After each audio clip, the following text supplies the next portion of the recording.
ధన్యవాదాలు అధ్యక్ష. Opposition party ఎల్వైపీ గారికి, ఇక్కడున్న మినిస్టర్స్, గౌరవ హోమ్ మినిస్టర్ గారు అందరికీ కూడా కృతజ్ఞతలు. అధ్యక్ష, డిలేడ్ జస్టిస్ ఇవాళ మనకున్న డేటా ప్రకారం భారతదేశంలో 3,30,00,000 కేసులు ఇంకా పెండింగ్లో ఉన్నాయి. ఆంధ్రప్రదేశ్లోనే 1,00,000కు పైగా కేసులు పెండింగ్లో ఉన్నాయి.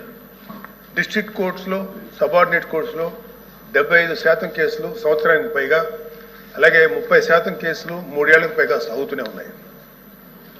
దీన్ని కేవలం mere డేటా కింద మనం చూడలేము అధ్యక్ష.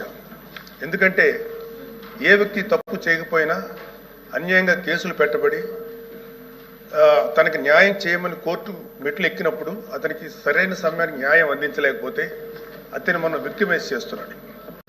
అందుకే దీని మీద మనం దృష్టి పెట్టాల్సిన అవసరం ఉంది. గుంటూరు జిల్లాలో ఎగ్జాంపుల్ అధ్యక్ష, గుంటూరు జిల్లాలో రోజు కూలీ చేసుకునే ఒక సామాన్యుడు ఒక దొంగతనం కేసులో అరెస్ట్ అయితే తనకి లాయర్ని పెట్టుకునే స్తోమత లేక ఆ కేసులో కోర్టులో 6 సంవత్సరాల పాటు జైల్లో ఉండాల్సి వచ్చింది. చివరికి అతను ఏ తప్పు చేయలేదని కోర్టు తీర్పిచ్చింది. సో ఈ 6 సంవత్సరాలు మనం అతనికి ఎలా కాంపెన్సేట్ చేయగలుగుతాం అధ్యక్ష? దీనికి తోడు పొలిటికల్ వెండెట్టాతో పెట్టే కేసులు, ఇది కేవలం ఒక పార్టీకి కన్ఫైన్ చేయట్లేదు అధ్యక్ష.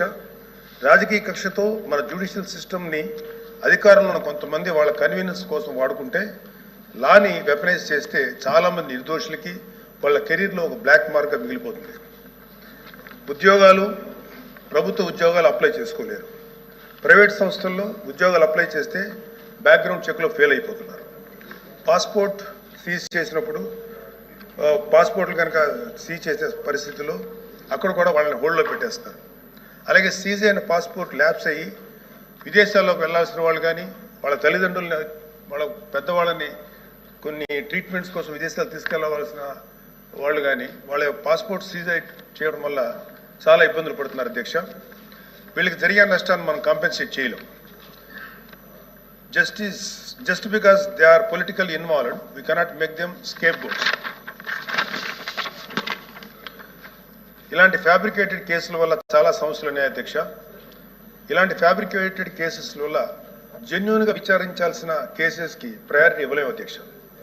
న్యాయం కోసం కావాలని అడిగే సామాన్యుడికి మన న్యాయ వ్యవస్థ మీద నమ్మకం లేకుండా చేస్తున్నాం.